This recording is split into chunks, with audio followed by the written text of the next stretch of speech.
नमस्कार दोस्तों, मैं परविंदर सिंह आप लोगों को आज गज़ल के बारे में पढ़ाऊंगा कि गज़ल क्या होता है। मैं टेलीग्राम पर और व्हाट्सएप पे मिशन जेआरएफ ग्रुप है संगीत का, उसे चलाता हूँ। तो और मुझे प्रीत सूफ़ी सरकार के नाम से आप लोग जानते हैं, मेरा यूज़र नेम वहाँ पर। ठीक है, तो मैं आपको गज़ल के बारे में बताऊंगा गज़ल क्या होता है। देखो, संगीत की किताबें मोस्टली गज़ल के बारे में लिखा हुआ नहीं मिलता, पर नेट के एग्ज़ाम्स में ना गज़ल से काफ़ी प्रश्न देखने को मिल जाते हैं।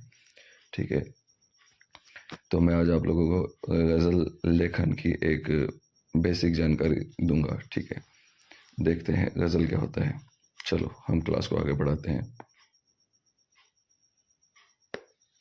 देखो,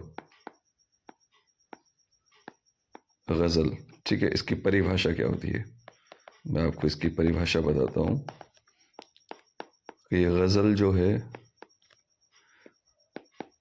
वो शायरी होती है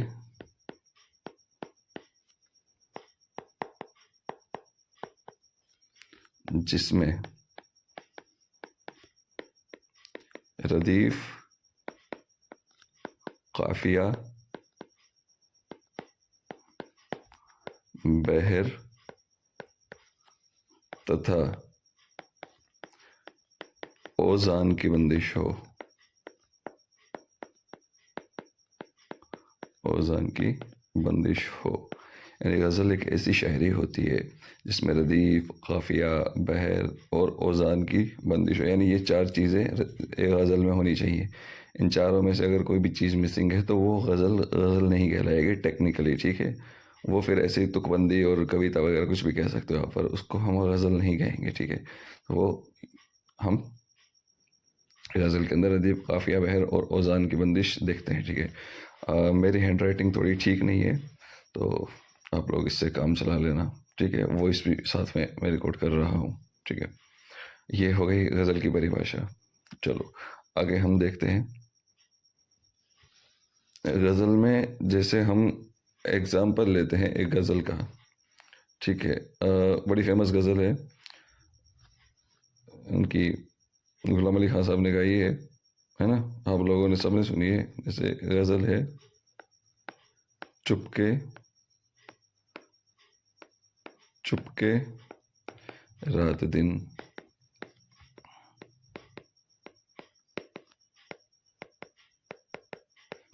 आंसू बहाना याद है। ठीक है, हमको अब तक आशिकी का वो ज़माना याद है। ठीक है, ये आपने गज़ल लिखी हुई। ठीक है, ये गज़ल के लिरिक्स है। तो इस गज़ल में जो ये बहाना और ये ज़माना है, ठीक है, दोनों सेम है ना, बहाना ज़माना।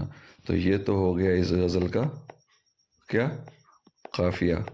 ठीक है, कहते हैं ना काफिया मिलाओ, तो ये काफिया है। ठीक है, और ये लास्ट में जो याद है, ये दोनों जो है ये क्या है, ये रदीफ है। ठीक है, तो काफिया और रदीफ गज़ल में होना ज़रूरी है। ठीक है, चलो ठीक है आगे बढ़ते हैं। ये आपने पढ़ा। ठीक है, एक टर्म आती है मतला। मतला पूछा जाता है कि गज़ल में मतला क्या होता है ना। तो मतला क्या होता है बेसिकली, मतला गज़ल का पहला शेर होता है। ठीक है, किसी भी गज़ल का पहला शेर, ठीक है, वो मतला होता है। कोई भी गज़ल ले लो, है ना, उसका पहला शेर हमेशा मतला कहलाएगा। आई बात समझ में। ठीक है, आगे बढ़ते हैं हम। मतला, क्या किसी भी शेर को मतला कह सकते हैं क्या भाई? जैसे चुपके चुपके रात दिन आंसू बहाना याद है, हमने ये वाला शेर है जो इसको मतला बना के गाया गज़ल में। हम तीसरे शेर को पहले पढ़ सकते हैं, है ना, पहले पढ़ लें उसको, क्या है, सेम सेम से ही तो है। तो क्या वो मतला बन सकता है क्या? नहीं बन सकता ना। क्यों नहीं बन सकता? कि उस शेर में ऐसा क्या नहीं है जो इस शेर में है। ठीक है, जो इसी को मतलब बनाया गया है ना। मतलब बनने के लिए भी कुछ क्वालिटीज होनी जरूरी है। ठीक है, वो कौन कौन सी क्वालिटीज़ ज़रूरी हैं मतलब बनने के लिए किसी भी शेर को, वो मैं अब आपको बताऊंगा, ठीक है। चलो देखते हैं क्या है वो। देखो, ये गज़ल की जैसे एक लाइन है, ये दो लाइन है, ये गज़ल की दो लाइनें हैं, ठीक है। मैं इसको अलग कलर कर देता हूँ। ये गज़ल की दो लाइन है, जैसे एक ये लाइन है, एक ये लाइन, ठीक है। जो ऊपर वाली लाइन है और नीचे वाली लाइन है, इन लाइनों को क्या बोला जाता है? इन लाइनों को बोला जाता है मिसरा। क्या बोला जाता है? मिसरा, ठीक है। मिसरा की परिभाषा लिखते हैं कि शेर की हर पंक्ति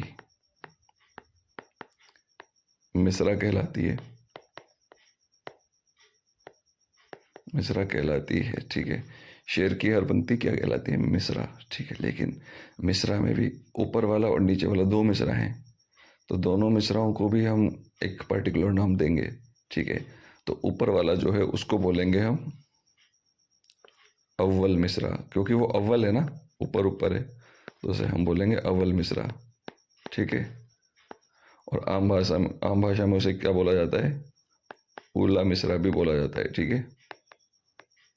उला मिसरा, ठीक है। अव्वल मिसरा या उला मिसरा। और क्या होती है इसकी परिभाषा? कि हर शेर की पहली पंक्ति, ठीक है, क्या कहलाती है? उला मिसरा या अव्वल मिसरा, ठीक है, कहलाती है, ठीक है। अब चूंकि हमने पहली पंक्ति तो पढ़ ली, उला मिसरा अव्वल मिसरा, दूसरी पंक्ति को क्या बोला जाता है? तो दूसरी पंक्ति को बोला जाता है सानी मिसरा, ठीक है, सानी मिसरा, है ना। तो हर शेर की आखिरी, देखो मैं शेर बोल रहा हूँ, ठीक है, ना कि मैं गज़ल बोल रहा हूँ। हर गज़ल की आखिरी पंक्ति नहीं, हर शेर की आखिरी पंक्ति, ठीक है। हर शेर की आखिरी पंक्ति, ठीक है, जो है उला मिसरा या सॉरी सानी मिसरा कहलाती है, ठीक है। अब देखो, किसी भी गज़ल में मतला बनने के लिए हमें क्या करना होता है?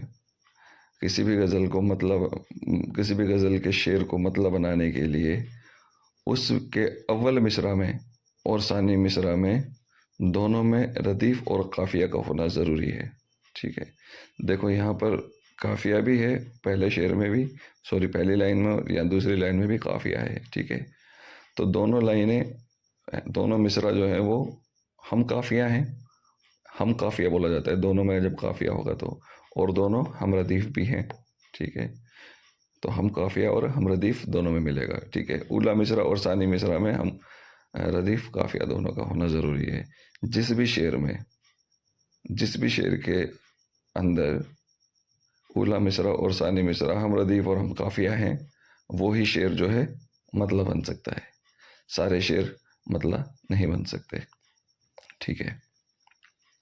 तो ये मतलब की एक परिभाषा बताई मैंने आपको। चलो मैं इसको मतलब की परिभाषा लिख देता हूँ यहाँ पर, ठीक है। ये आप सभी नोट कर लेना, ठीक है। मतलब मैं बताता हूँ क्या होता है, लिख के बता देता हूँ ताकि आप इसको नोट कर लें।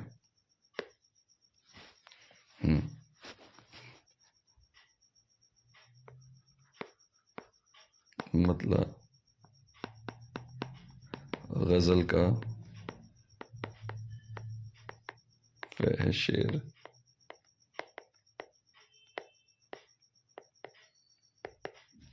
जिसके दोनों मिसरा हम रदीफ तथा हम काफिया होते हैं, ठीक है। ये मतलब की परिभाषा हुई। लेकिन दूसरे शेर उठा के देखना आप, है ना, उनमें आपको हम रदीफ और हम काफिया नहीं मिलेगा, ठीक है। उसमें ये भी मिस रहेगा और ये भी मिस रहेगा। सॉरी, ये पहली लाइन में है ना, काफिया मिस रहेगा, दूसरी लाइन से ही तुकबंदी मिलाई जाएगी हर जगह, ठीक है, हर शेर में। कई बार तो रदीफ भी मिस होता है, ठीक है। तो ये मतलब हो गया, ठीक है। एक टर्म आती है, मैं बेसिक बेसिक जानकारी दे रहा हूँ, ज़्यादा डिटेल में आपको नहीं पढ़ा रहा हूँ गज़ल, क्योंकि यहाँ पर हम गज़ल लिखना नहीं सीख रहे हैं, बस गज़ल लेखन की बेसिक इंट्रोडक्शन मैं आप लोग को बता रहा हूँ, जो एग्ज़ाम में कई बार प्रश्न पूछा जाता है, ठीक है। सारा कवर कर दूंगा इसके अंदर। ये हमारा मतला हो गया, ठीक है। चलो आगे देखते हैं। मतला के बाद में एक टर्म आती है मक्ता, ठीक है। मक्ता क्या होता है? मक्ता के बारे में पूछा गया है, ठीक है। ये मक्ता क्या होता है, ठीक है, ये अदा का है, ठीक है।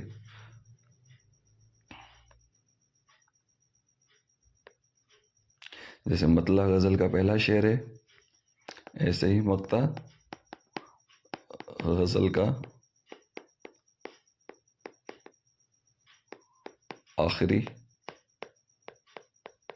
शेर होता है, ठीक है। मक्ता गजल का आखिरी शेर होता है, ठीक है।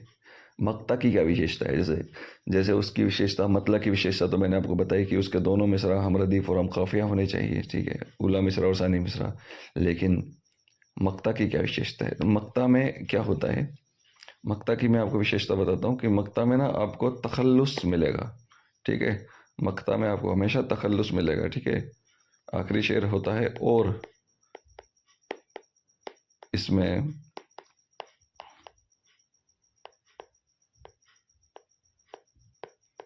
तखल्लुस मिलेगा। अब आप लोग कहोगे यार ये तखल्लुस क्या क्या चीज़ है, अब ये नई चीज़ आ गई। तो मेरे भैया, तखल्लुस कोई ज़्यादा बड़ी चीज़ नहीं है। शायर जब अपने शेर में अपना एक उपनाम यूज़ करते हैं, वो उस शेर को तखल्लुस कहा जाता है। आप लोगों ने कई बार जब शेर पढ़ा होगा, ठीक है, मैं यहाँ पे लिख देता हूँ तखल्लुस। तखल्लुस क्या होता है? जब शायर अपना उपनाम यूज़ करता है ना, उस शेर को, उस नाम को, उपनाम को तखल्लुस कहा जाता है। जैसे आपने अहमद फराज साहब की अपने गज़ल पढ़ी होंगी, तो वहाँ पे वो फराज लिखते हैं, ठीक है, कई शेरों में लास्ट में अपना नाम, ठीक है।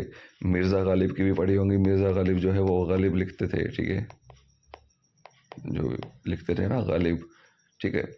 ऐसे उपनाम यूज़ करते हैं, तो इन उपनामों को तखल्लुस कहा जाता है। और ये तखल्लुस जिस शेर में आ जाए वो शेर मक्ता कहलाता है, ठीक है, मक्ते का शेर, ठीक है।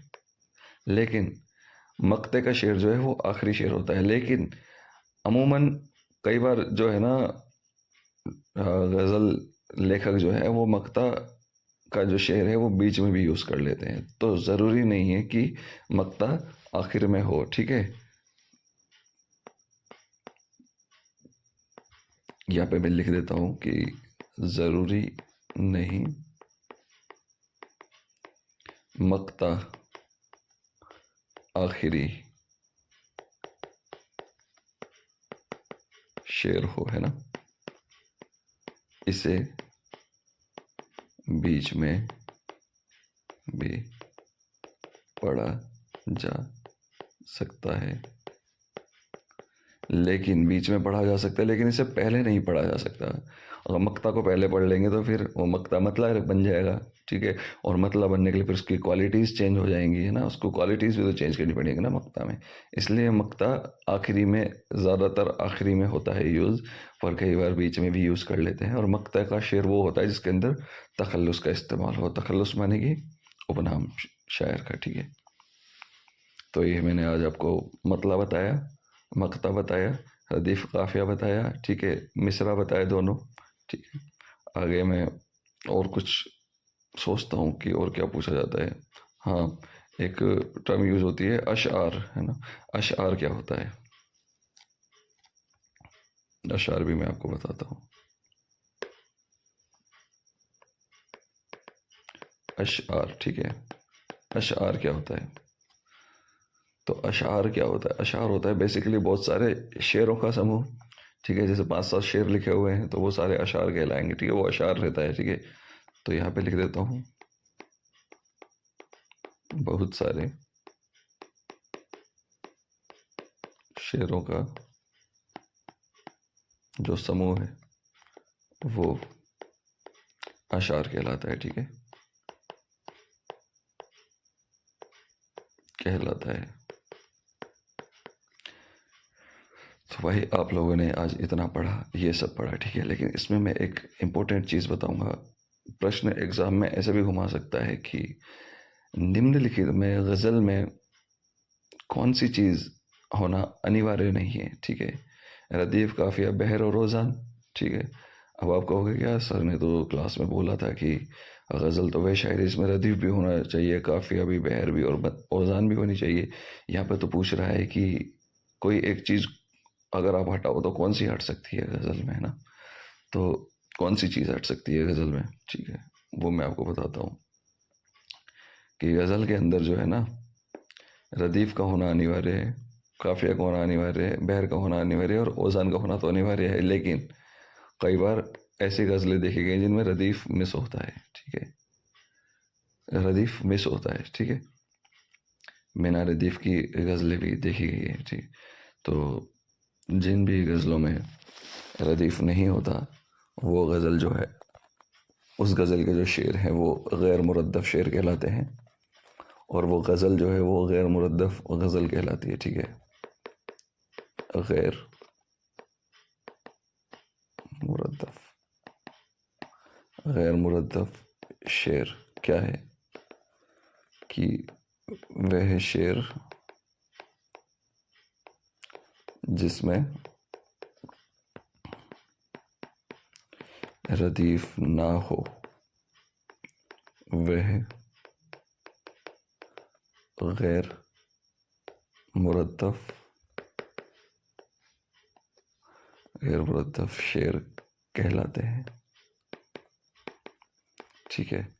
और ऐसी गज़लें जिसमें रदीफ़ नहीं हो वो गैर मुरद्दफ़ गज़ल कहलाती है, ठीक है। तो हमने आज ये सब पढ़ा, ठीक है।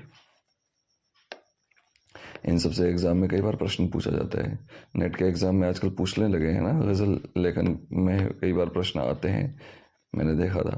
तो फिर मैंने सोचा कि इसके ऊपर एक पर्टिकुलर वीडियो बनाता हूँ, क्योंकि जो म्यूज़िक टीचर्स हैं उनको गज़ल लेखन की ज़्यादा नॉलेज होती नहीं है।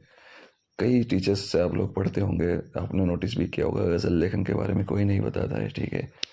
तो फिर मैंने सोचा कि अगर मैं भी नहीं बताऊंगा तो फिर स्टूडेंट का भला कैसे होगा, तो मैंने आप लोग को बताया, ठीक है। तो यहाँ पे मैं लिख देता हूँ कि आज हमने क्या क्या पढ़ा। आज हमने गज़ल क्या होती है ये पढ़ा, ठीक है। मिसरा बताया मैंने आप लोगों को, ठीक है। मतला बताया आप लोगों को, गज़ल पढ़ी, मिसरा मिसरा पढ़ा, ठीक है। मतला पढ़ा हमने, मक्ता भी पढ़ा, ठीक है। मक्ता पढ़ा और इसके बाद क्या पढ़ा हमने, तखल्लुस क्या होता है ये भी मैंने आप लोग को बताया। मेरी हैंड राइटिंग बहुत बेकार है भाई, प्लीज़ मुझे जज मत करना हैंड राइटिंग के बेस पे, ठीक है। तखल्लुस पढ़ा हमने, अशार भी पढ़ा हमने, है ना। अशार भी पूछा जाता है एग्ज़ाम में, अशार क्या होता है, ठीक है। अशार ये तखल्लुस की बिंदी है, ठीक है, अंश आर नहीं है वो, ठीक है। और अशार के बाद में हमने क्या पढ़ा, गैर मुरद्दफ़,